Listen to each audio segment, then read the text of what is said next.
येत्या महिन्यात आचारसंहिता लागण्याची शक्यता आहे। दरम्यान मनोरंजन विश्वात देखील राजकीय वारे वाहू लागले। सिनेमाचा पडदा असो व रंगभूमी दोन्हीकडून राजकीय घोषणांचा आवाज ऐकू येतोय। नवरा माझा नवसाचा चित्रपट ब्लॉकबस्टर होत असतानाच आता आणखी एका चित्रपटाचा दुसरा भाग रिलीज झालाय। विधानसभा तोंडावर असताना या चित्रपटाची चर्चा आणि उत्सुकता शिगेला पोहोचली आहे। शुक्रवार 27 सप्टेंबर रोजी प्रदर्शित झालेल्या धर्मवीर 2 सिनेमानं सर्वांचंच लक्ष वेधून घेतलंय। पहिल्या भागाच्या यशानंतर धर्मवीर 2 ची उत्सुकता सर्वांनाच लागून होती। धर्मवीर सिनेमाच्या प्रदर्शनानंतर 2022 मध्ये राज्याच्या राजकारणात झालेली उलथापालथ अवघ्या महाराष्ट्राने पाहिली। आता साहेबांच्या हिंदुत्वाची गोष्ट हे ब्रीद वाक्य घेऊन धर्मवीर 2 सिनेमा प्रेक्षकांच्या भेटीला आलाय। धर्मवीर 2 हा चित्रपट 9 ऑगस्ट 2024 रोजी प्रदर्शित होणार होता। मात्र त्यावेळी महाराष्ट्रात अनेक ठिकाणी अतिवृष्टी झाली होती, त्यामुळे या चित्रपटाचं प्रदर्शन पुढे ढकलण्यात आलं होतं। पण आता अखेर हा चित्रपट प्रदर्शित झाला असून प्रेक्षक हा चित्रपट पाहण्यासाठी खूप उत्सुक आहेत।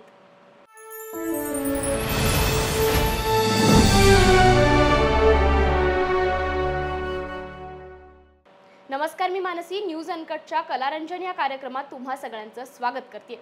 गेल्या कित्येक महिन्यांपासून धर्मवीर 2 चित्रपटाविषयी संपूर्ण महाराष्ट्राला उत्सुकता होती।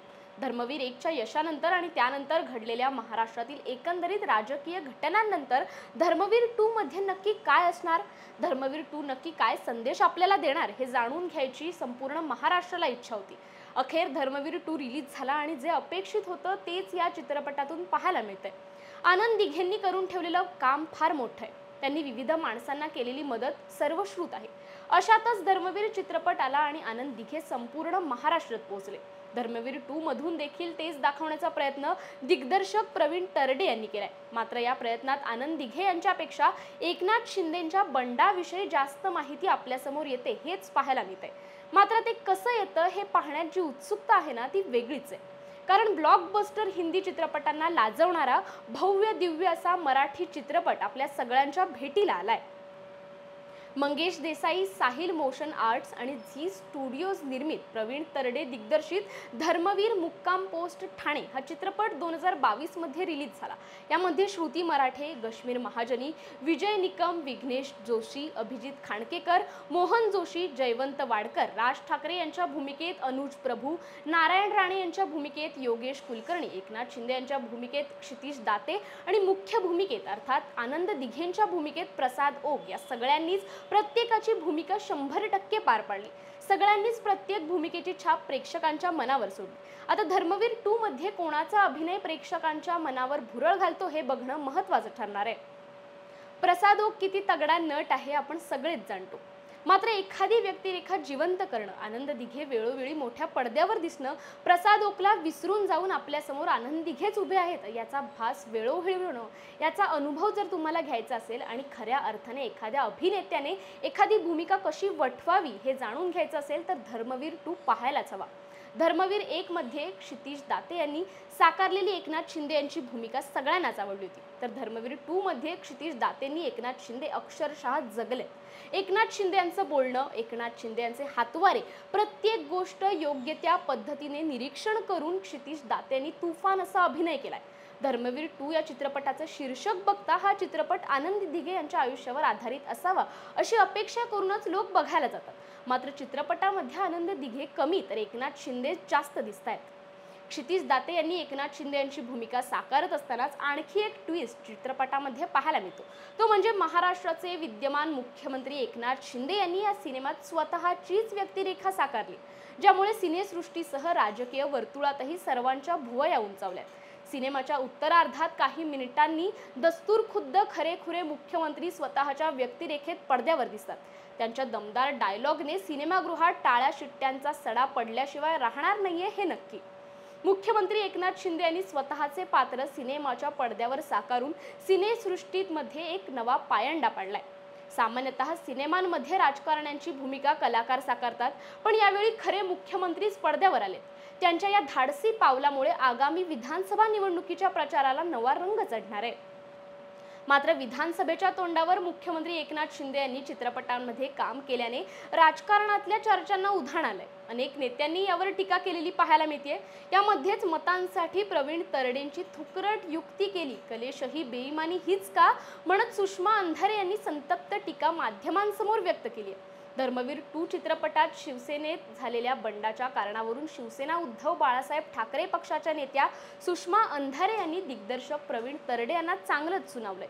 सुषमा अंधारे शिवसेनेत आल्यामुळे बंड केल्याचा उल्लेख धर्मवीर 2 चित्रपटात एकनाथ शिंदे यांच्या व्यक्तिरेखेच्या तोंडी आहे। यावर आक्षेप घेत अंधारेंनी आपल्या प्रवेशाची तारीख सांगत दिग्दर्शकाला प्रश्न विचारले। शिवसेनेत माझा प्रवेश हा गद्दारी झाल्यानंतर म्हणजे 28 जुलै 2022 रोजी झाला, पण मतांसाठी निवडणुकांसाठी थुकरट युक्ती तरडेंनी दाखवली। एकनाथ शिंदे सांगत आहेत की गद्दारीचं एक कारण सुषमा अंधारे शिवसेनेत आल्या। प्रवीण तरडे जी कलेश बेईमानी म्हणतात ती हीच का असा सवाल सुषमा अंधारे यांनी उपस्थित केलाय। सुषमा अंधारेंबरोबरच संजय राऊतांनी देवेंद्र फडणवीसांवर टीका केली आहे। धर्मवीरांची व्याप्ती काय होती ते आम्हाला माहिती आहे, ती फडणवीसांनाही माहित नाही आणि एकनाथ शिंदेंनाही माहित नाही। आनंदी दिघे हे ठाण्याचे जिल्हा प्रमुख होते, त्यांना आता भाजपच्या मदतीने बाळासाहेब ठाकरेंच्या वर नेण्याचा प्रयत्न करतायत, कारण बाळासाहेब ठाकरेंचं महाराष्ट्रभर पसरलेले लोक एकनाथ शिंदेंना मानत नाहीत। त्यामुळे अशा चित्रपटांच्या माध्यमातून एक नवीन प्रतीक निर्माण करण्याचा प्रयत्न चालू आहे।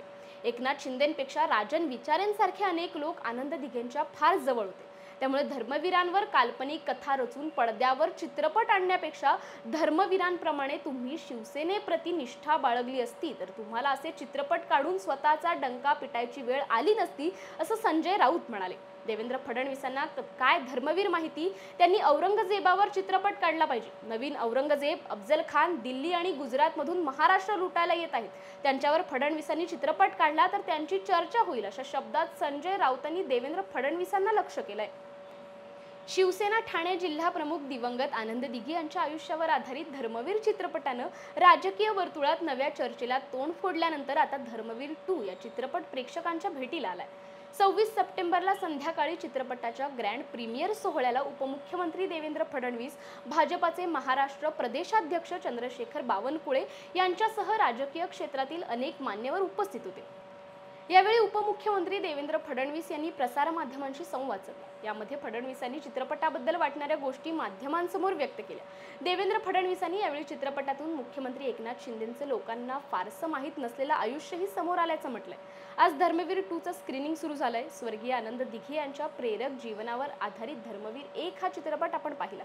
त्यांच्याच प्रेरणेने जे नेतृत्व उभं राहिलं ते राज्याचे मुख्यमंत्री एकनाथ शिंदे यांचं सुरुवातीचं अनेक लोकांना माहीत नसलेलं आयुष्य या चित्रपटाच्या माध्यमातून लोकांपर्यंत पोहोचलंय, असं देवेंद्र फडणवीस म्हणाले। महाराष्ट्रात एकनाथ शिंदेंच्या नेतृत्वात एक राजकीय भूकंप झाला, त्यानंतर साहजिकच सगळ्यांची मागणी होती की धर्मवीर 2 आला पाहिजे।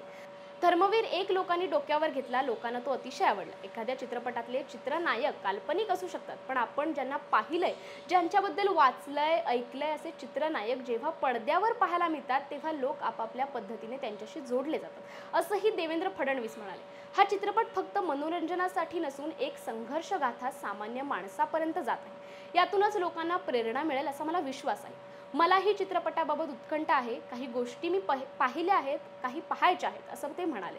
पण त्यांनी आपल्या प्रतिक्रियेच्या शेवटी केलेल्या एका मिश्किल टिप्पणीमुळे राजकीय वर्तुळात तर्कवितर्कांना उधाण आलंय। दरम्यान यावेळी माध्यम प्रतिनिधींनी फडणवीसांना चित्रपटाच्या पुढील भागात आपली काही प्रमुख भूमिका असेल का किंवा असा कुठला चित्रपट आपण तयार करण्याचा विचार करत आहात का अशी विचारणा केली असता त्यावर फडणवीसांनी मिश्किल टिप्पणी केली आहे। जेव्हा धर्मवीर 3 येईल तेव्हा त्याची पटकथा मी लिहीन, असं फडणवीस म्हणाले। मात्र आता चित्रपटाच्या दोन्ही भागांमध्ये दिवंगत आनंद दिघे यांचं आयुष्य प्रेक्षकांपर्यंत पोहोचल्यानंतर धर्मवीर 3 मध्ये कुठल्या गोष्टी दाखवल्या जाणार आणि त्या संदर्भात फडणवीसांना कुणाच्या आयुष्यावर बेतलेली पटकथा लिहायची असावी अशी चर्चा आता रंगू लागली आहे। धर्मवीर 2 चित्रपटामुळे राजकीय घडामोडींना तर वेग आलाच आहे, पण हा चित्रपट प्रेक्षकांच्या किती पसंतीस पडतो हे पाहणं आता महत्त्वाचं ठरणार आहे। तुर्तास व्हिडिओमध्ये इथेच थांबूयात। कलासृष्टीतील असे नवनवीन विषय घेऊन पुन्हा भेटूयात, तोपर्यंत पाहत रहा न्यूज अनकट।